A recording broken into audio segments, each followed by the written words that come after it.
আজকে আমাদের পডকাস্ট শুরু হয়ে গেছে। আমার সামনে বসে আছেন কার্গিল যুদ্ধের এক অন্যতম বীর যোদ্ধা, ইন্ডিয়ান আর্মির sub major Nareshchandra Das. Welcome sir on TISS. ধন্যবাদ। প্রত্যেক টিমের সদস্যকে আমার আন্তরিক প্রীতি শুভেচ্ছা রইল। সালটা ছিল 1999, 2 মে। একটা ন্যাশনাল টার্ম, কার্গিল যুদ্ধ।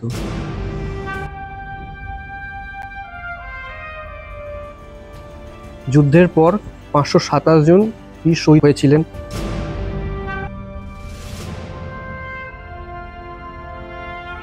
এবং টানা 74 দিনের এই যুদ্ধ।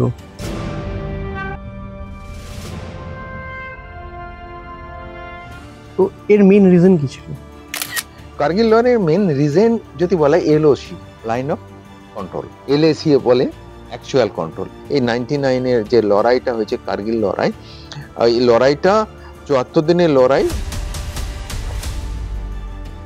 2 মাস 14 দিন মতো লেগেছিল। আর এই 527 জন যে শহীদ হয়ে গেছে, ভারতবর্ষের বীর জওয়ান যারা শহীদ হয়ে গেছেন, শুধু 527 জন শহীদ হয়নি, 527 জনের সাথে তাদের পরিবারও হতাহত হয়ে গেছে, মানে উন্ডেড হয়ে গেছে। কারণ তারা সংসার জীবনে তারা প্রবেশ করছে, তার স্বামী চলে গেছে, তার ভাই চলে গেছে, কারোর সন্তান চলে গেছে, একটা দিদি তার ভাইকে কোনোদিন রাখি পরতে পারবে না। তো একটা সংসারের মধ্যে একটা মর্মান্তিক ঘটনা ঘটে গেছে। সে 527 শুধু আমাদের কাগজে আছে, তার বেশি হয়। আর প্রত্যেক সৈনিক আমাদের এই কার্গিল লড়াইয়ে পার্টিসিপেট করেছে। প্রত্যেক সৈনিকের অংশ আছে ভারতবর্ষের জন্য। সালটা 1988, আইপিকেএফ মিশন।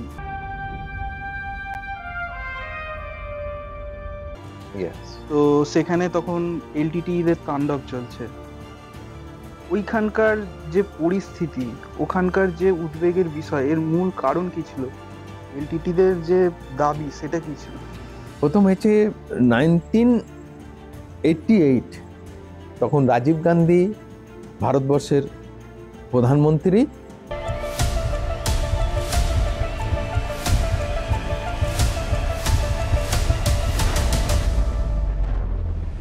1983 সালে আপনার জয়েনিং, 1984 সালে first operation blue star operation, যেটার মেন উদ্দেশ্য ছিল অমৃতসর মন্দির উদ্ধার। একবার তো অ্যাজ এ জুনিয়র কি প্রবলেম আপনি ফেস করেছিলেন? তখন অ্যাকচুয়ালি সেই লড়াইটা আমার জীবনের প্রথম লড়াই। সালটা ছিল 1999, 2 মে। এক নতুন অধ্যায়ের সূচনা, যা আজও ইতিহাসের পাতায় সোশ্যাল মিডিয়াতে বন্দী হয়ে আছে। কার্গিল যুদ্ধ। তথ্য অনুযায়ী 527 জন বীর শহীদের কথা লেখা থাকলেও সংখ্যাটা ছিল তার থেকেও বেশি। নিজের কাছের মানুষদের হারানোর সমবেদনায় ব্যতীত না হয়ে পরের অপারেশনের জন্য নিজেকে প্রস্তুত রাখা, কারণ লক্ষ্য ছিল স্থির, দেশের জন্য লড়ব।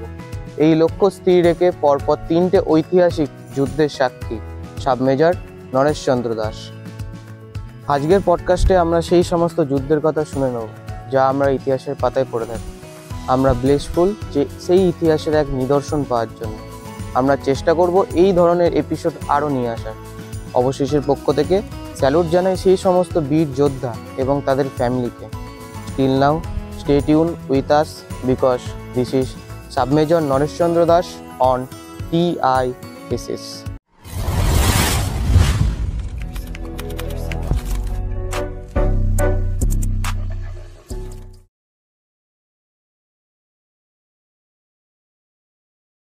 তো আজকে আমাদের পডকাস্ট শুরু হয়ে গেছে। আমার সামনে বসে আছেন কার্গিল যুদ্ধের এক অন্যতম বীর যোদ্ধা, ইন্ডিয়ান আর্মির সাব মেজর নরেশচন্দ্র দাস।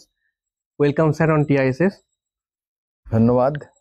প্রত্যেক টিমের সদস্যকে আমার আন্তরিক প্রীতি শুভেচ্ছা রইল। তো আমরা যখন ছোট থেকে বড় হই, আমাদের প্রত্যেকের একটা স্বপ্ন থাকে প্রফেশন নিয়ে। কেউ বড় হয়ে ভাবে ডাক্তার হবে, কেউ ইঞ্জিনিয়ার হবে। সেই অনুযায়ী আমাদের ফ্যামিলিরও কিছু স্বপ্ন থাকে। সেই জায়গাতে আপনি ইন্ডিয়ান আর্মি কেন? প্রথম কথা হচ্ছে যে বেসিক থিঙ্ক হচ্ছে যে আমি ইন্ডিয়ান আর্মিতে যাব কেন, সেটার কারণ একটাই হচ্ছে যে পরিবার থেকে একটা চাকরির ব্যবস্থা থাকে। সেই চাকরি যখন আমি মানে একবারে ইয়ং বয়স, যুবক, আর আমি এই চাকরিটা পেয়েছি, আমার মা বলছে যে আমি যেতে চাইনি, হয়তো পেয়েছিলাম, যেতে চাইনি। তখন মা একটা কথা বললো যে একটা মায়ের জন্য তোকে জন্ম দিইনি, দেশ মাতার জন্য দিয়েছি, তোকে আর্মিতেই যেতে হবে। এই একটা প্রথম আমার জীবনের মানে স্পিরিচুয়াল আধ্যাত্মিকের একটা বীজ বপন করে দিয়েছিল, দেশের প্রতি ভালোবাসা, দেশের প্রতি নিজেকে উৎসর্গ করে দেয়া। 1983 সালে আপনার জয়েনিং, 1984 সালে first operation blue star operation, যেটার মেইন উদ্দেশ্য ছিল অমৃতসর মন্দির উদ্ধার। একবারে তো অ্যাজ এ জুনিয়র কি কি প্রবলেম আপনি ফেস করেছিলেন? তখন অ্যাকচুয়ালি সেই লড়াইটা আমার জীবনের প্রথম লড়াই। কার্গিল ছিল না তখন, না আমাদের শ্রীলঙ্কা ছিল। প্রথম ট্রেনিং শেষ করার সাথে সাথে আমাকে মিরাট থেকে আমরা মুভ করি ওখানে। অ্যাকচুয়ালি ওই লড়াইটা ছিল আকালি দলের একটা পল্টন ছিল, এই মন্দিরের মধ্যে ঢুকে যাওয়ার পর তাদের নিজের একটা ডিমান্ড থাকে যে আমাদের পাঞ্জাবকে আলাদা করতে হবে, খালিস্তান। সেই ক্ষেত্রে লড়াই বেসিক আর্মি যেটা করেছে সেটা নিঃসন্দেহে ঠিক ছিল, কারণ ধর্মের উপর ভিত্তি করে কোনো দেশকে বড় করে দেখা যায় না। কারণ ধর্ম এমন একটা জায়গা যে কোনো মন্দিরের সাহারা নিয়ে আমি দেশকে নিজের মতো তৈরি করব, সেটা হয় না। সেই জন্য ওই ব্লু স্টারের যে অবস্থাটা ছিল সেটা আমাদের ভারতবর্ষের একটা দুঃখদায়ক দিন ছিল, যে একটা স্বর্ণ মন্দিরে এরম ঘটনা ঘটবে। তা আমরা সেই যুদ্ধেতে ওটা রিকভারি করতে পেরেছি। আমার খুব ওই প্রথম আমার জীবনের অভিজ্ঞতা ছিল যে লড়াই আমাদের কিভাবে করতে হয়। 12 এপ্রিল রবিবার হিমাচল প্রদেশের এক সম্মেলনে তো আমাদের প্রাক্তন স্বরাষ্ট্রমন্ত্রী পি যাদবমোহন স্যার বলেছেন যে তার মতে ব্লু স্টার অপারেশনের মাধ্যমে স্বর্ণ মন্দির উদ্ধার একটা ভুল ডিসিশন ছিল। ইন্দিরা গান্ধীকে সেই ভুলের মূল্য চোকাতে তাকে নিজের প্রাণ দিতে হয়েছে। তবে ভুল তার একার ছিল না, সেনা, গোয়েন্দা দপ্তর এবং পুলিশ প্রশাসনের সম্মিলিত ভুল ছিল এটি। প্রথম এটা কথা, হ্যাঁ, এটা কতটা যুক্তিযুক্ত বলে আপনার মনে হয়? একবারে প্রথমে একটা সৈনিক সে দেশকে ভালোবাসে, মানুষকে ভালোবাসে, দেশের জন্য সে কাজ করে। রাজনৈতিক লেভেলে তাদের কোনো এখতিয়ার নেই যাওয়ার। রাজনৈতিক লেভেলে ওরা যেটা বলেছে সেটা ওর মতো জবাব বলেছে, কিন্তু একটা সৈনিক যদি আমরা ভাবি আমরা দেশের জন্য কাজ করব, আমাদের ভারতবর্ষের উপর কেউ যদি কোনোভাবে অশুভ কাজ করে থাকে, অসৎ কাজ করে থাকে, তার ইন্টারনাল সিকিউরিটি যদি ক্ষুণ্ণ হয়, তো একটা সৈনিকের যা আদর্শ, যা আইডিয়ালিজম, যা শিক্ষা দিয়ে থাকে, তো গোল্ডেন টেম্পলে যেটা হয়েছে সেটা একবারে কারেক্ট ছিল, কোনো ভুল ধারণা ছিল না। জীবন কারোর জন্য গেছে সেটা কারণ ছিল না। এটারও কাহিনী ছিল যে কোনো কোনো ঋষি না কোনো মানে ধর্মযাজক ওনার এই দিনটাই বলেছিল যে চলে যাবে, তা আগেই উনি জানতেন। যাও হয়েছে সেটার জন্য যে ব্লু স্টারের জন্য গেছে এমনটি আমার অ্যাজ এ সৈনিক, একটা সৈনিক হিসাবে সেটা আমি বলতে পারবো না। এতক্ষণ আপনার কাছ থেকে অপারেশন ব্লু স্টার শুনলাম। এবার সালটা 1988, আইপিকেএফ মিশন। Yes. তো সেখানে তখন এলটিটি এর তাণ্ডব চলছে। ওইখানকার যে পরিস্থিতি, ওখানকার যে উদ্বেগের বিষয়, এর মূল কারণ কি ছিল? এলটিটিদের যে দাবি সেটা কি ছিল? প্রথম হয়েছে 1988, তখন রাজীব গান্ধী ভারতবর্ষের প্রধানমন্ত্রী। উনি এই ভারতবর্ষের শান্তি সৈনিক পাঠানোর সম্পূর্ণ প্রক্রিয়া ওনার দায়িত্বে ছিলেন। তো আমি সেই সৌভাগ্য হয়েছিল যে ভারতবর্ষ থেকে শান্তি দূত হয়ে আমরা শ্রীলঙ্কাতে যাই, আমাদের ইউনিট যায়। ওখানে ওদের ডিমান্ড ছিল যে ওদের এলটিটির কালচার ছিল যে আমরা যে ভাষায় কথা বলি সেই ভাষায় রাজত্ব চলবে, সেই ভাষাতে সব শৈলীগুলো চলবে, আমাদের অন্য কোনো ভাষার এখানে প্রয়োজন নেই। তা একটা স্বরাজ খুঁজে পাওয়ার, নিজের ভাষার উপর একটা স্বরাজ তৈরি করার তাদের ডিমান্ড ছিল। আর আমাদের ভারতবর্ষের সৈনিকদের একটু অসুবিধা ছিল, কারণ আমরা যেহেতু শান্তিদূত হয়ে গেছি, আমরা এলটিটিকে মারতে পারবো না, তাদের মানে এক জায়গায় করে হ্যান্ডওভার করতে হবে, এটা আমাদের ছিল কাজ। আর সেটা আমরা ছিলাম একটা জাফনা ইউনিভার্সিটিতে আমরা ডিপ্লয় ছিলাম, ওখানেই এলটিটির ধরাধরির ব্যাপারটাই ছিল। ওখানকার যে স্থানীয় বাসিন্দারা ছিলেন তাদের যে ইন্ডিয়ান আর্মি আছে তাদের প্রতি যে প্রতিক্রিয়া সেটা কিরকম ছিল? হ্যাঁ, এটা এটা মানে এলটিটির যে ডিমান্ড আছে সবাই তো একই রকমের ভাবে চায় না, কিন্তু আহ, শ্রীলঙ্কার যে মানুষগুলো আমাদের অনেক ইনফরমেশন দিত, যে লোকালের যে লোকালিটি গুলোকে আমাদের চিনিয়ে দিত, মানে জিওগ্রাফি এরিয়াগুলো আমাদের বুঝিয়ে দিত। ভাষার একটু প্রবলেম ছিল, তবু তারা চেষ্টা করতো যে যারা এসেছে কোন জায়গায় কি হচ্ছে এটা জানা যেত। ওনারা মানে ওই শ্রীলঙ্কার যে যারা সব আমাদের সাপোর্ট করেছে, প্রচুর পরিমাণে সাপোর্ট করে। তো কাশ্মীরের যখন যুদ্ধ চলছিল তখন রাজনৈতিক পরিস্থিতি এবং কাশ্মীরের যে ভৌগোলিক পরিস্থিতি কেমন ছিল? রাজনৈতিক পরিস্থিতি তখন সদ্ভাবনা যাত্রা চলছিল, তখন অটল বিহারী বাজপেয়ী প্রধানমন্ত্রী আমাদের পাকিস্তানে গেছেন সদ্ভাবনা যাত্রা করতে। কিন্তু সদ্ভাবনা যদি পড়োশী দেশ সদ্ভাবনা না রাখে, ভারতবর্ষ সদ্ভাবনা রেখে কি করবে? রাজনৈতিক পরিস্থিতি এই ছিল যে যা কিছু হোক না, ঝগড়া করে কিছু হবে না, একটু মানে কথাবার্তা বলে ডায়লগের উপর এটা মিটিয়ে নেওয়া। কিন্তু সম্ভব ছিল না, কারণ রাজনৈতিক পরিস্থিতি এতই খারাপ ছিল যে সেই পরিস্থিতির উপরে সদ্ভাবনার উপরে কেউ পড়োশী দেশ আমাদের উপরে অ্যাকসেপ্ট করেন। আর ভৌগোলিক আমাদের south glacier north glacier ৭৬ kilometre পুরো আইসে ভরা, আর আইস এমন -18 থেকে 40 পর্যন্ত যায় টেম্পারেচার। সেই আইসের জন্য অনেক সৈনিক মারা যেত, কারণ আইস গুলো ফেটে যেত, ফেটে যাওয়ার পর ঝিরি ঝিরি আইস পড়তে পড়তে না মুখটা বন্ধ হয়ে যেত।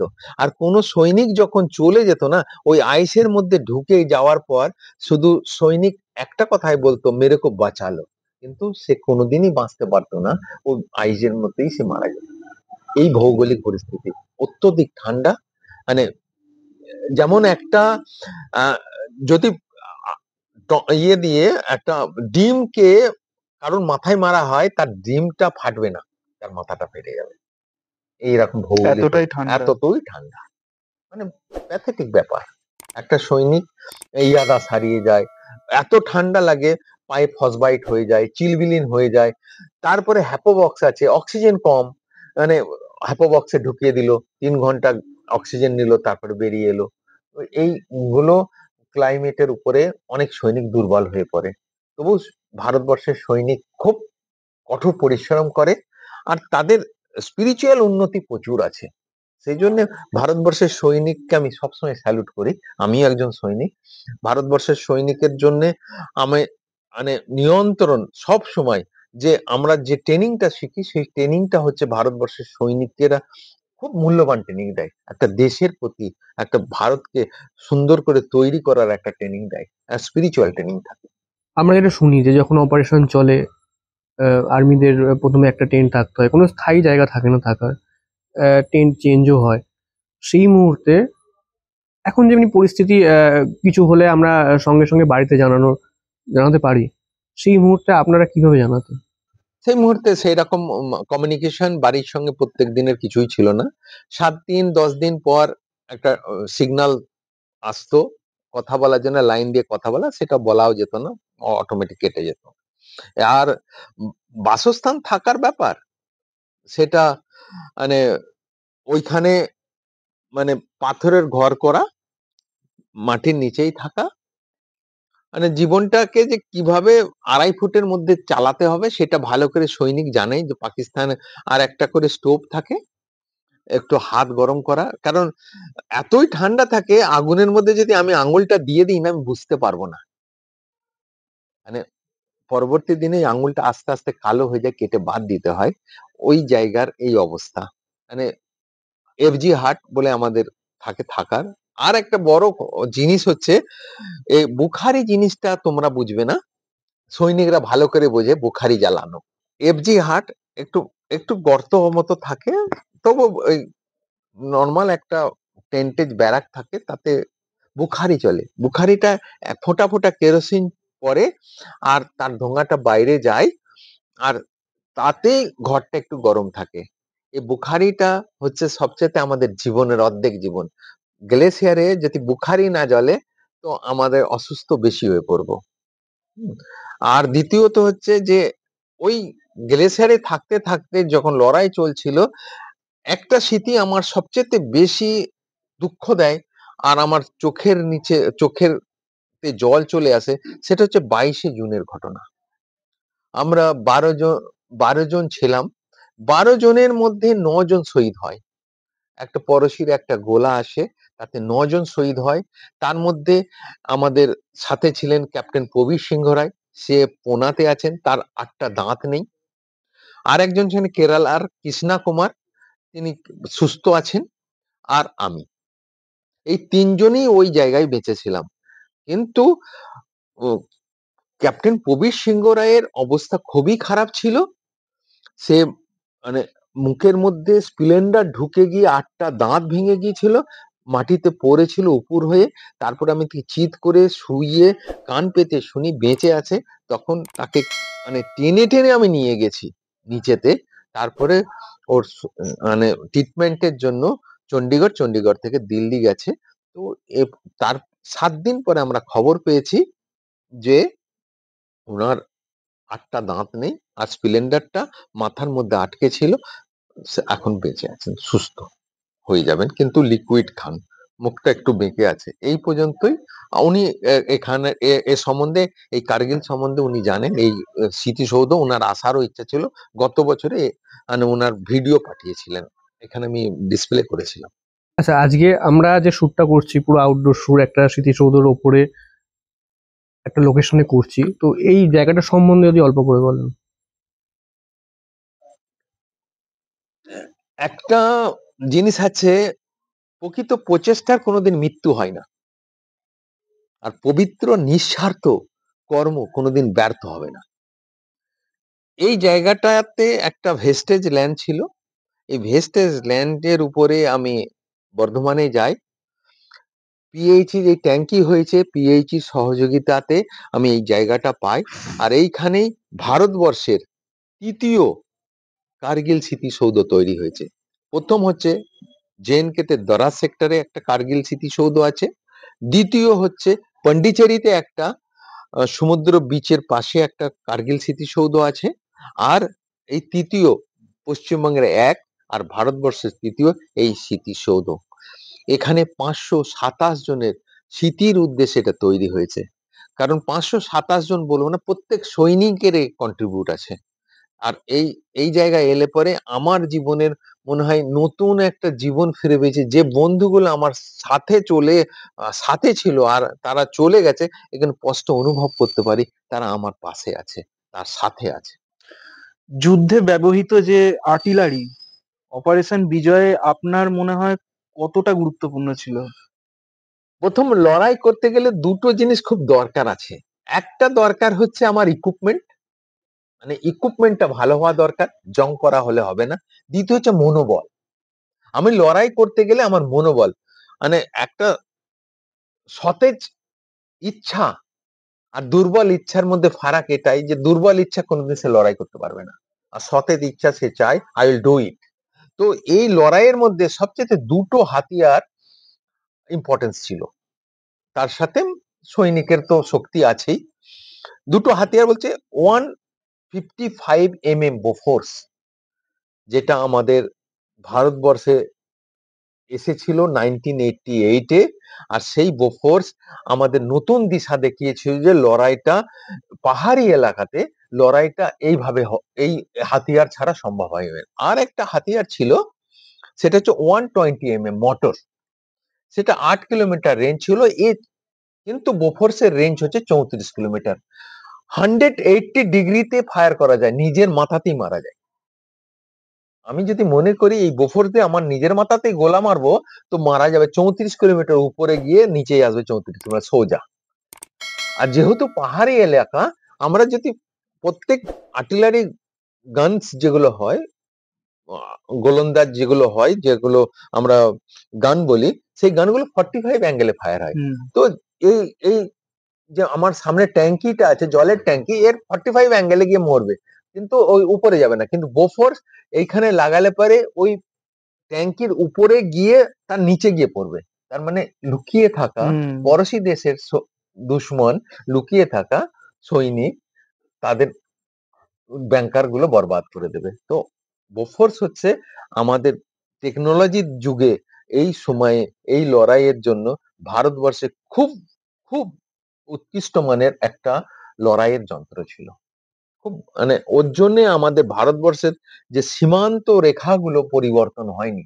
যদি বোফোর্স না হতো হয়তো আমরা অনেক জায়গা হারিয়ে যেতাম। তো কার্গিল যুদ্ধ 2 মে শুরু হয়েছিল, 26 জুলাই শেষ হয়েছিল। পার্টিকুলার শেষটা কিভাবে হয়েছিল? শেষটা আমাদের যে টার্গেট ছিল, যে যে টার্গেটে আমরা অনুভব করেছিলাম, আমরা বুঝতে পেরেছিলাম, এই যে আমাদের ভেড়া চড়াই না, ঢালি বলে নাম এক ব্যক্তি, সে ভেড়া হারিয়ে গিয়েছিল বলে মানে ভেড়া খুঁজতে গিয়েছিল, তখন ও দেখতে পেয়েছে এটা পাকিস্তানের সৈনিক এই ব্যাংকারে আছে। তখন এসে ও মানে নিজের সন্তানের কসম খায় যে ওখানে পাকিস্তান আছে, আপনারা দেখুন। তো সেই অবস্থাতে আমাদের লড়াইটা শুরু। আর সিজ ফায়ার, এই 74 দিনের লড়াই, মানে 2 মাস 14 দিনের লড়াই ছিল। আর সিজ ফায়ারটা এমন একটা জিনিস ছিল যে আমরা যে যে টার্গেট গুলো অ্যাচিভ করেছি, যেমন টাইগার হিল আছে, আরো অনেক কটা নাম আছে, যেমন বাটালিক সেক্টর আছে, কাকসার আছে, এই তুর্তুক সেক্টরের কিছু এরিয়া আছে। তো এই সেক্টর গুলো আমরা যখন নিজের আয়ত্তে নিয়ে এসেছি, তখন আমাদের স্যালেন্ডার, ওরা পিছিয়ে গেছে। আর আমরা যখন পিছিয়ে যাওয়ার কখন বুঝতে পারি, একটা শান্তির সম্বল সংকেত থাকে। মানে যদি আমরা মানে হোয়াইট পতাকা উড়িয়ে দিই না, আর সেখানে লড়াই করবে না। তার মানে আমাদের, ওরা পাকিস্তানে যখন হোয়াইট পতাকাটা উড়িয়ে দিয়েছে যে আমরা লড়াই চাই না, তখন ভারতবর্ষ সেম একই ডিল করতে হয়। কিন্তু যে সৈনিকগুলো ওই অবস্থাতে বলপ্রদত্ত হয়ে গিয়েছিল, তাদের কিন্তু পরবর্তী মাসে, পরের ইয়ারে গিয়ে, মানে নেক্সট ইয়ারে ওই বডিগুলো আমরা তুলেছিলাম। অনেক বডি পরে পরে পাওয়া গেছিল, কারণ সব সময় যে বডিটা নিয়ে আসা যাবে সেটা খুব মর্মান্তিক ব্যাপার ছিল। কিন্তু ওখানে অত্যধিক ঠান্ডার কারণে যে বডিটা, বডি বলা ভুল হবে, কারণ একটা সৈনিক মরে গেলে তাদের বডি বলা হয় না, তাদের দেহ মরণাপন্নর পরে তাদের যে শরীরটা থাকে, সেই শরীরটা সতেজ থাকে অত্যধিক ঠান্ডার জন্য। সেই জন্য ওটা পরে পরে আমাদের নিয়ে আসা হয়। এখন সেটা কফিনের সাহায্যে, যেটা আমরা বলি, আমরা কথায় কথা বলি না, তো কফিন ঠুকে দেবো, তার মানে ও কফিনের সাহায্যে আপনার আপনার পরিবারকে পাঠানো হয়। আর সেটা খুব মর্মান্তিক দিক ছিল, কারণ একটা সৈনিক যখন সে দেশের জন্য বলি প্রদত্ত হয়েছে, তার মা যখন দেখছে, জীবনে তাকে খোকা বলে ডাকবে না। তার বউ দেখছে, সে কোনোদিন মানে তার তার স্বামীকে ফিরে পাবে না। তার সন্তান তাকে বাবা বলে ডাকবে না। যে বোন, সে কোনোদিন রাখি বাঁধবে না। এই মর্মান্তিক দুঃখটা মানে সত্যি হৃদয়কে ছিন্ন বিচ্ছিন্ন করে দেয়, কুঁকড়ে ওঠে, কেঁপে ওঠে, যে ভারতবর্ষে আবার যদি একটা লড়াই হয় তাহলে কি হবে। তো সেই কারণে প্রত্যেক সৈনিকই চায় যে লড়াই নয়, শান্তিতে আমরা যেন বাঁচতে পারি। তো লড়াইটা যে আমাদের বিদ্বেষ বাড়ায় তা নয়, আমরা শান্তির জন্য লড়াই করতে, শান্তি ফিরিয়ে আনার জন্য লড়াই করেছি, কোনো কিছুর জন্য নয়। যে শান্তি হোক আমাদের দেশের, ভৌগোলিক যে চরিত্রটা আছে, সে পাকিস্তানের হাতে চলে গেলে আমরা শান্তিতে বাঁচতে পারবো না, তার জন্য লড়াই ছিল। আপনি আপনার যে কর্মজীবন, সেইখানে 3টে যুদ্ধ লড়েছেন। তো 3টে যুদ্ধ আপনাকে মানুষ হিসেবে কিভাবে বদলে দিয়েছে? দেখুন, লড়াই, লড়াইয়ে তো মানুষ বদলায় না, মানে মানুষ বদলায় কোনখানে, তার আইডলিজমে, তার আদর্শতে। যদি একটা প্রাপ্তি আদর্শ তার হৃদয়ে গড়ে ওঠে না, মানুষ বদলে যাবে। কারণ তর্কতে কোনোদিন মানুষ কনভার্টেড হয় না। এর আমরা পড়েছি এটা, যে তর্ক করে মানুষ কনভার্টেড করা যায় না। এবার কর্মজীবন, যবে আমি একটা কর্মজীবনের কথাই বলছি, আমি কাউকে যদি কিছু করে সে যদি উপকৃত হয়, সেটা করে যদি তোমার মনে তৃপ্তি হয়, সে কর্মজীবন। আমি আমি যেমন আমার মায়ের কথাই বলছি। মা বলল যে আমি আমি বললাম তুমি বুড়ি হয়ে গেছো, বয়স বেড়ে গেছে, এখানে বাড়িতেই থাকে, একটা চাকরি জোগাড় করে নেবো। তো মা ফট করে যেমন বলে দিল যে একটা মায়ের জন্য তোকে জন্ম দিইনি, দেশ মাতার জন্য দিয়েছি। তো এই তখন এই কথাটা যতই খারাপ লাগুক না কেন, আজকে অনুভব করি যে মা ঠিক রাস্তা দেখিয়েছিল। সেই জন্য স্বামীজির একটা কথা মানে মনে প্রাণে ভালোবাসি। ভারতবর্ষে যদি বাঁচতে হয়, ভারতবর্ষ যদি উন্নতি করতে হয়, নবজাগরণ আসে, তো একটা জিনিস হচ্ছে আগে নারীদের শ্রদ্ধা করা, নারীদের সম্মান করা। যে দেশে নারী সম্মান নেই, দেশে নারীর প্রতি শ্রদ্ধা নেই, সে দেশ কোনোদিন উন্নতি করতে পারবে না। সেই জন্য উনি তার বাণীতে বলছেন ভারতবর্ষে দুটো পাপ আছে। একটা পাপ হচ্ছে মেয়েদের পায়ে দলন করা আর গরিবকে শোষণ করা। এই দুটো থেকে যদি যখন মুক্তি হবে, তবে দেশ উন্নতি হবে। আমরা সংকীর্ণতার মধ্যে বেঁচে থাকি, সংকীর্ণতাকে অসীমতার মধ্যে আসতে হবে, মানে তাছাড়া আর কোনো। আর একদম আমি বেঁচে আছি, আমি সত্যি বলতে কি, যেটুকু কাজ করি পরের কল্যাণ হোক, মানুষের কল্যাণ হোক, দেশের কল্যাণ হোক। সেই জন্য ভারতের কল্যাণ আমার কল্যাণ। আর বলো দিন রাত, হে গৌরীনাথ, হে জগদম্বে, আমায় মনুষ্যত্ব দাও। মা, আমার দুর্বলতা কাপুরুষতা দূর করো, আমায় মানুষ করো। একটা সুস্থ মানুষকে তৈরি করার ফ্যাক্টরি হচ্ছে বাবা মা। সে অবশ্যই অবশ্যই যদি সেইভাবে পালন করে তার বাবা মা, কোনো দিন সেই সন্তান তার বাইরে খারাপ কাজ করতে পারবে না। আজকের দিনের দেশের শৃঙ্খলার প্রতিরক্ষা নিয়ে আপনি কি বলবেন?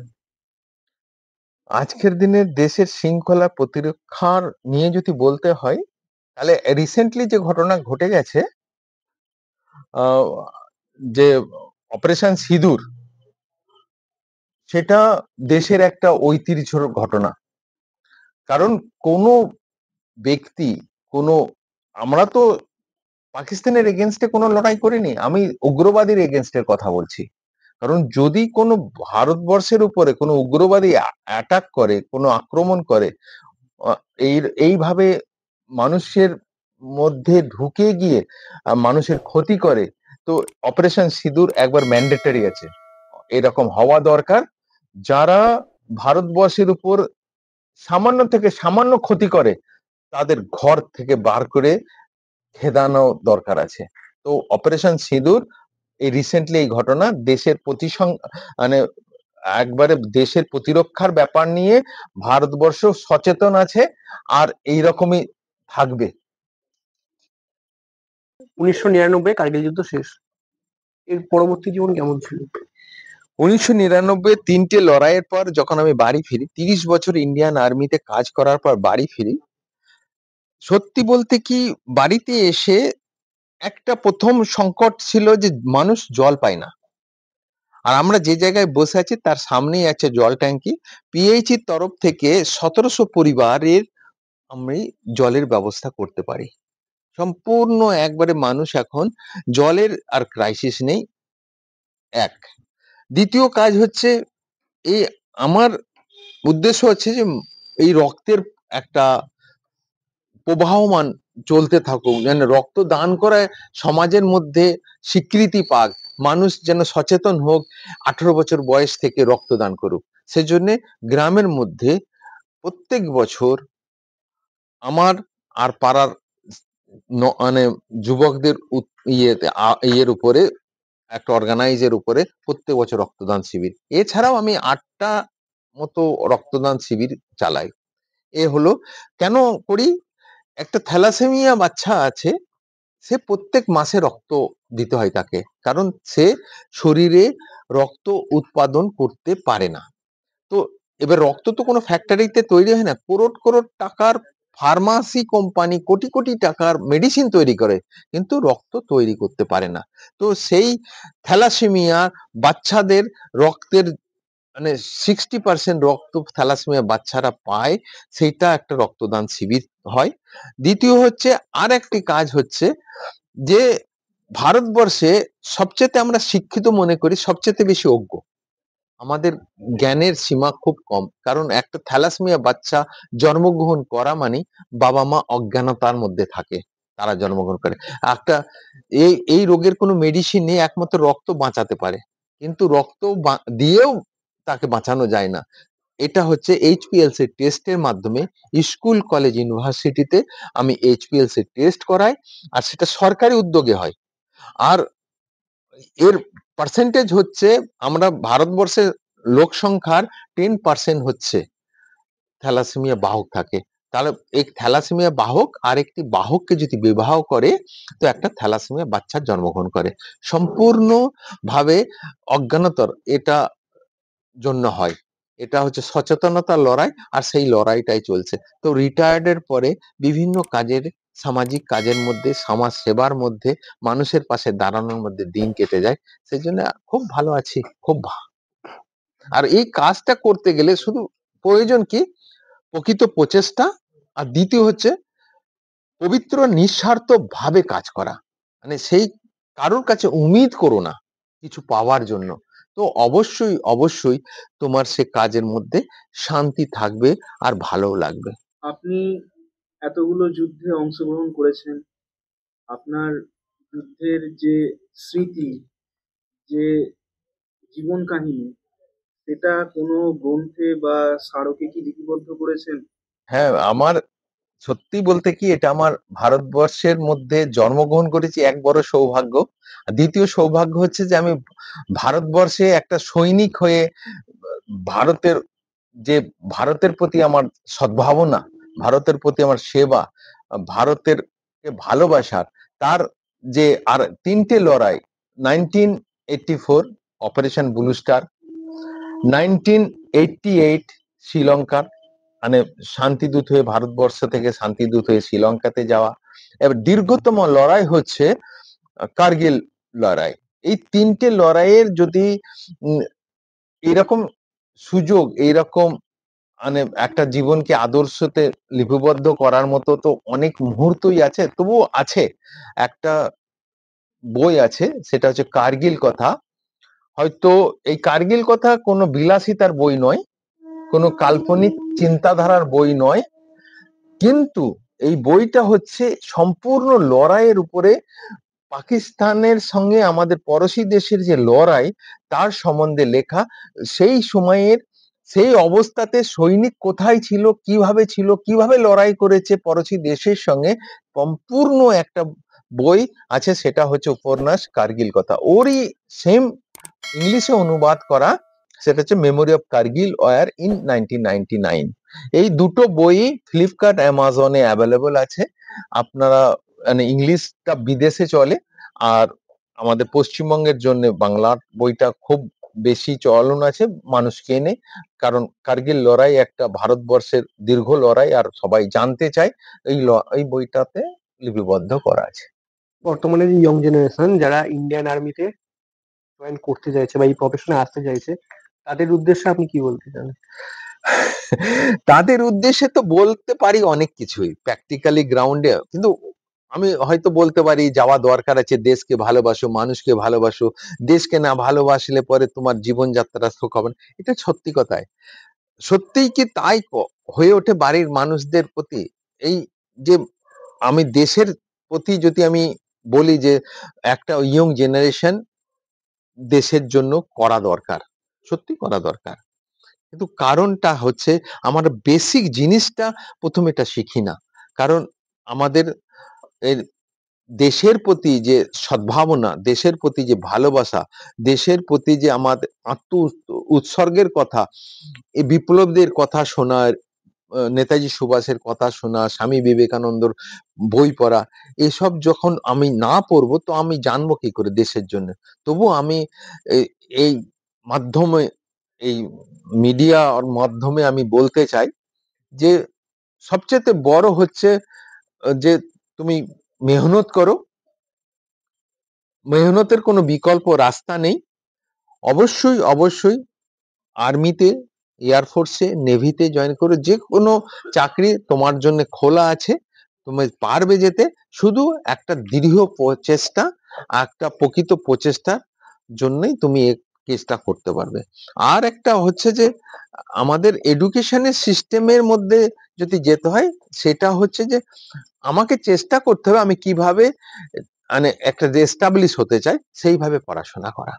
তো প্রত্যেক ইয়ং জেনারেশনকে রিকোয়েস্ট করব যে তারা মানুষের জন্য, দেশের জন্য একটু ভাবুক, আর দেশের জন্য একটু কাজ করুক সামান্য একটু। যে আমি কোন কোন দেশে আছে যে প্রত্যেক একটা পরিবার থেকে একটা আর্মি যেতে চায়, এই এই পলিসিটা আমিও দিয়েছি যে যে কোনো আইপিএস অফিসার হোক, আইএস অফিসার হোক, ডব্লিউবিসিএস হোক, কেন রাজ্যের যে কমিশন গুলো থাকে 5 বছর আর্মিতে কাজ করার পর তারপরে তারা নিজের নিজের আহ, কাজে ফিরে আসুক। এটা যদি দেশে এটা লাগু হয় খুব ভালো হবে। কারণ এটা হচ্ছে যে আমাদের যে আর্মির ট্রেনিং আছে, আর্মির ট্রেনিং এ শুধু ফিজিক্যাল ট্রেনিং দেয় না, একটা ভিতরের ট্রেনিং আছে তোমার, মানে স্পিরিচুয়াল ট্রেনিংও আর্মি থেকে পাওয়া যায়। তোমাকে কিভাবে তুমি চরিত্র গঠন করবে, কিভাবে তুমি মানুষের মধ্যে কাজ করবে, এ এই কাজগুলো যখন করতে পারবে কিভাবে। আমি যদি সত্যি সত্যি আমাদের ভারতবর্ষের সবচেয়ে বড় অভাব, টাকার অভাব নেই, পয়সার অভাব নেই, একটার অভাব আছে, সেটা চরিত্র গঠনের অভাব। যদি চরিত্র গঠন ঠিক না হয় সবকিছু সেই জন্য স্বামী বিবেকানন্দ 3টে এইচ এর কথা বলছে। 3টে এইচ বলতে হ্যান্ড এইচ, একটা এইচ হ্যান্ড, মানে প্রত্যেকদিন সকালবেলা এক্সারসাইজ করো, ফ্রি হ্যান্ড এক্সারসাইজ, একটু এক্সারসাইজ করো তুমি 24 ঘন্টার মধ্যে এক।